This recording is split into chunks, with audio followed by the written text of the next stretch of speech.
नमस्कार मेरे प्रिय साथियों मित्रों। प्यारे साथियों, आज 13 अगस्त है। आज कुछ इंपॉर्टेंट अपडेट देखेंगे जो प्रतियोगी छात्र छात्राओं से जुड़ी होगी। प्यारे साथियों, पहला है आरक्षण निर्धारण के साथ अपलोड होगी पीईओ की 234 रिक्तियाँ। पदोन्नति के लिए 10% पर रोकेगा बेसिक शिक्षा विभाग और लगभग हर जिले में पीईओ की कमी, कुछ में 1 या 2 कार्यरत। काफ़ी समय से अटकी ये वैकेंसी 6 वर्ष से अटकी खंड शिक्षा अधिकारी की भर्ती का रास्ता समकक्षता स्पष्ट हो जाने के बाद रास्ता साफ हो गया है।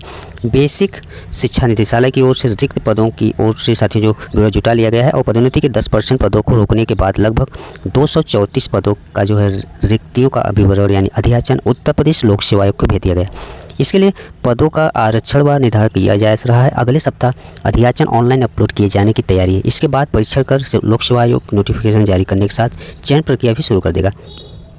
प्रदेश में बीईओ के 1031 पद सृजित है और समकक्षता विवाद के चलते 2019 के बाद खंड शिक्षा अधिकारियों की भर्ती नहीं आई। इसके अलावा प्रति वर्ष सेवानिवृत्त होते रहने और 165 बीएसए एंड समकक्ष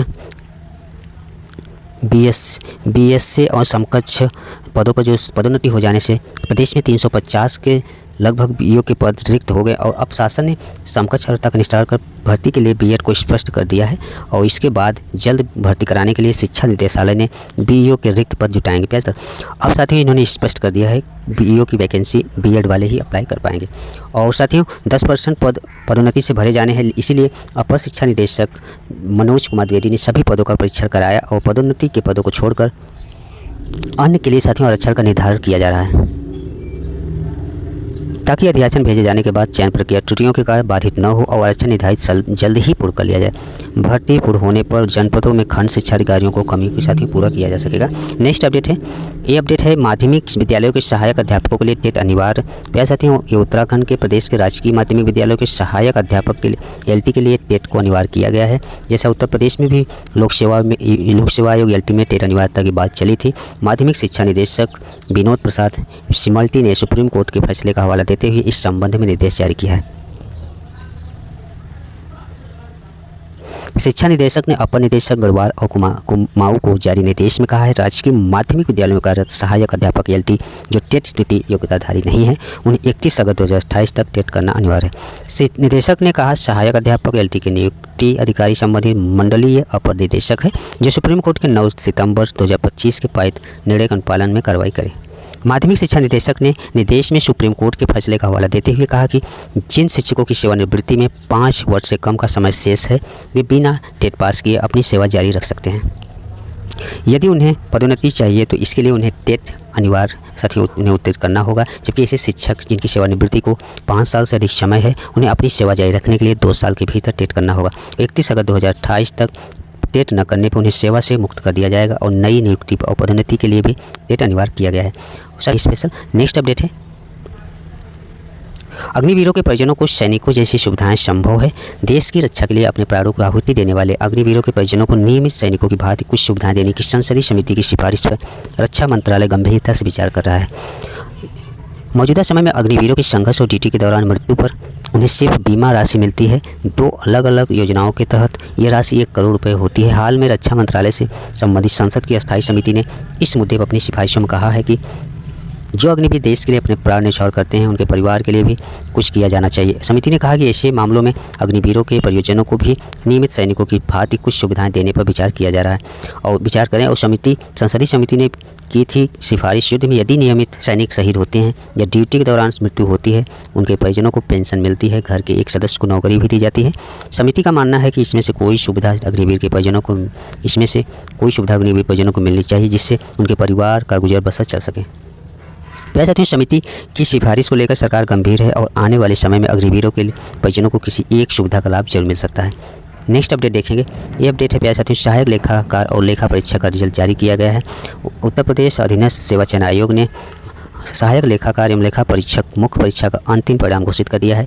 आयोग ने कुल 1828 रिक्त पदों के सापेक्ष 1643 अभ्यर्थियों का चयन किया है और अंतिम परिणाम और कट ऑफ अंक आयोग की आधिकारिक वेबसाइट पर अपलोड कर दिए गए हैं।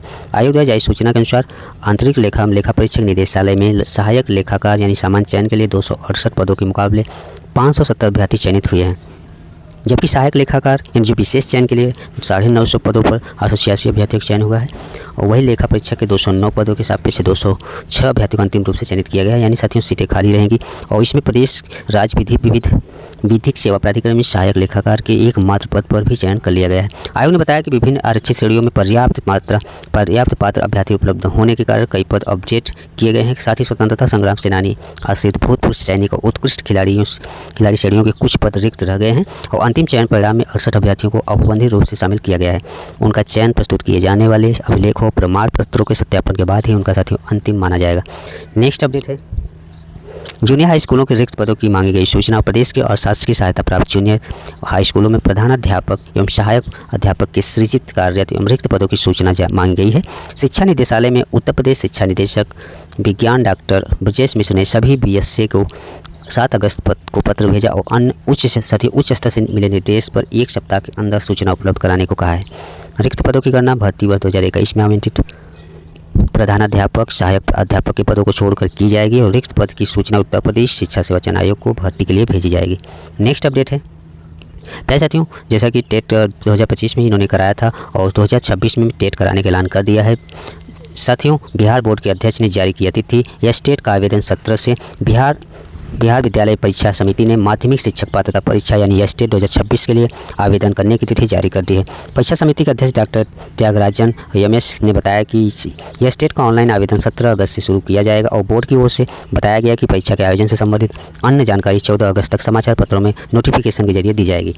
प्यारे साथियों, 2025 में 2.56 लाख अभ्यर्थी इसमें उत्तीर्ण हुए थे और यह स्टेट साथियों वैकेंसी से पहले स्टेट फिर से कराया जाएगा और इसमें साथियों इन्होंने 17 अगस्त को इसका डेट दिया है ऑनलाइन आवेदन स्टार्ट करने की।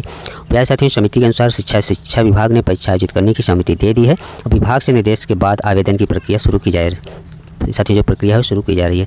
पिछले वर्ष भी हुई थी स्टेट। मालूम हो कि स्टेट 2026 के लिए आवेदन 11 महीने बाद लिए जा रहे हैं। इससे पहले स्टेट 2025 परीक्षा के लिए गत वर्ष 19 सितंबर से 5 अक्टूबर तक आवेदन लिए गए थे, जबकि परीक्षा 14 अक्टूबर से 16 नवंबर के बीच 9 जिलों के 13 परीक्षा केंद्रों पर आयोजित हुई थी और कुल साथियों 29 विषयों की परीक्षा CBT मोड में ली गई थी। यह स्टेट क्यों जरूरी है? बिहार में स्टेट यानी माध्यमिक शिक्षक पात्रता परीक्षा सरकारी स्कूलों में माध्यमिक यानी 9वीं 10वीं और उच्च माध्यमिक यानी 11वीं 12वीं परीक्षाओं के लिए साथियों शिक्षकों की पात्रता तय करने को आयोजित की जाती है। यह परीक्षा पास करने वाले अभ्यर्थी राज्य में होने वाली शिक्षक नियुक्ति परीक्षाओं के लिए योग्य होते हैं और BPSC शिक्षक नियुक्ति प्रक्रिया आयोजित करता है। प्यारे साथियों, 2025 में भी आयोजित हुई लेकिन अभी TRE 4 की वैकेंसी देखने को नहीं मिला। प्यारे साथियों, आज के कुछ महत्वपूर्ण अपडेट। धन्यवाद।